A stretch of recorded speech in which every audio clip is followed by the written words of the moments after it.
Magandang araw mga kasabong. Ito naman muli, si Laban Sabungero. Ang ating tatalakayin ngayon ay ang stress management. So mga kasabong, ang manok pansabong po ay nagkakaroon po yan ng stress. Mayroon tayong maraming stress na pwedeng magiging dahilan po ng pagtamlay ng inyong mga manok pansabong. So, talakayin natin ang stress management. Ito yung una, yung physical stress. Ano itong physical stress ng ating mga manok pansabong?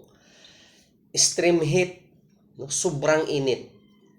Extreme cold, sobrang lamig din. So, nagkakaroon din ng stress yan.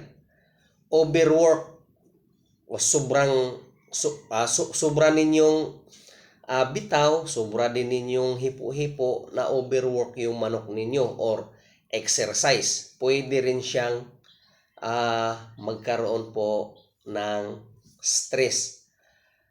So, isa din sa dahilan ng stress ng inyong mga manok pansabong, ito po yung injury. So, nagkakaroon ng injuries yung manok ninyo or illness.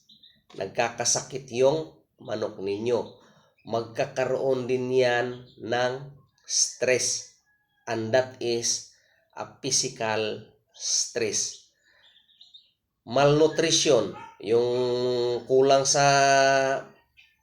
kulang yung pagkain ninyo, kulang din yung mga vitamins ninyo, malnutrition. And then, sa parasites, excessive handling and traveling, magkakaroon po ng stress ang manok ninyo. So, physical stress po yan. So, pangalawang stress po, ito po yung emotional stress. Yung long caging, ang tagal mong nilagay sa kulungan. Ayan, long caging. Lack of rest.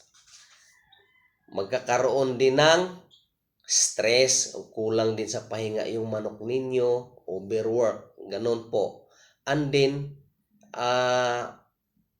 sa traveling, mayroon po tayong stress. Ayan po. So mga kasabong, physical and emotional stress can be managed by rest and replacement of vital nutrient. So lahat po yan ng mga stress na yan sa mga manok natin ay ang gamot lang niyan ay pahinga at saka magandang pagkain, replacement of vital nutrient. Yan lang po. And then magandang handling. Ayan po. So what to do to prevent stress? Ano bang gagawin nyo para ma-prevent yung stress ninyo or stress ng ating mga manok pansabong?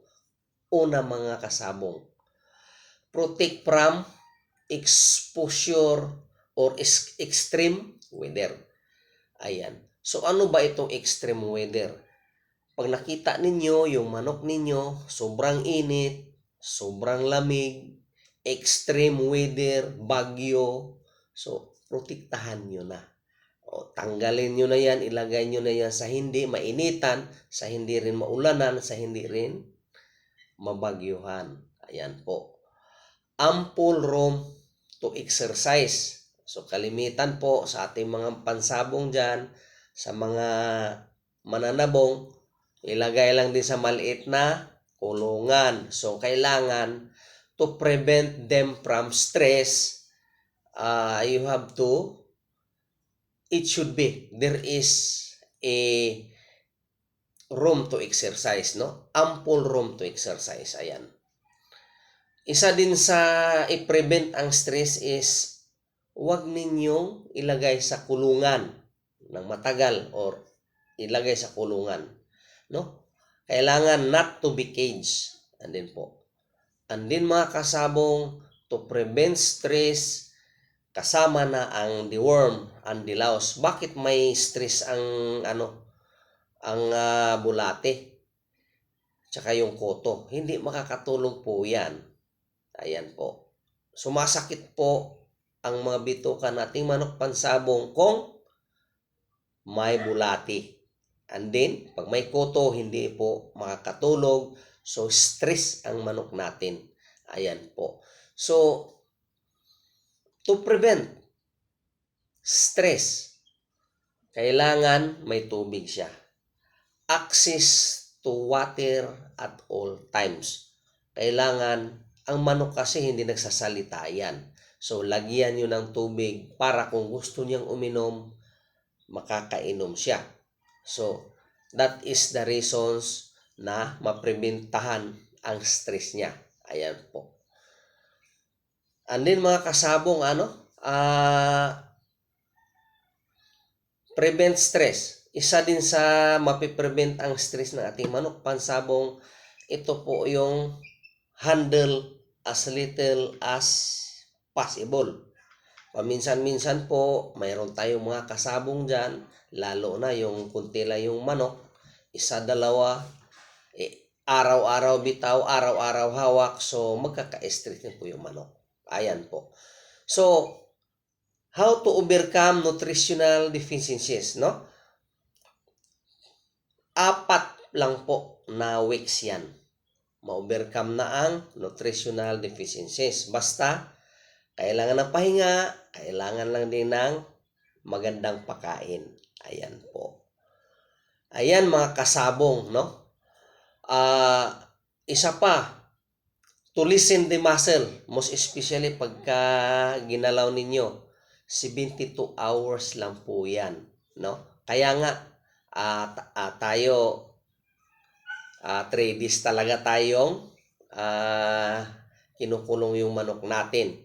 3 days before the fight para to loosen the muscle. Again mga kasabong, inanyayahan ko kayo na mag-like, share, follow, subscribe sa ating channel para at least mabigyan ko kayo ng mga tips, ideas, ang karunungan po tungkol sa sabong. Maraming salamat po sa inyo.